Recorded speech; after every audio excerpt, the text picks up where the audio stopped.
Бул фестиваль эл аралык деңгээлде болуп атат, анткени түрктөр менен биздин кыргыздардын ушул уюштуруп аткан фестиваль, анткени деген биз пандемия учурунда кышында көптөгөн фестивалдарды өткөргөнбүз, конкурс фестивалдарды онлайн түрүндө.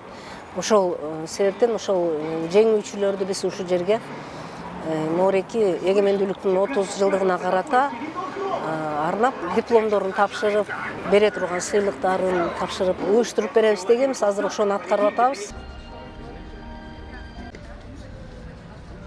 Бир эле ушул жерде отурган адамдар гана эмес, биз жаштарды дагы көп үйрөтүп, ошолорду да чыгарганга аракет кылып атабыз. Эми жаман нерселерге көңүл бурбастан ушул кыргыз деген ким болгон деген нерсени ошо жакшы жакка буруп, жаштардын жан дүйнөсүн өзгөртүү да. Биздин максат Кыргыздын ичинде болгон кол өнөрчүлүктү элге көрсөтүү, андан сырткары шаардын конокторуна, Кыргызстанга келген туристтерге ошолордун бардыгына көрсөтүү максатында биз ушуларды уюштуруп атабыз да.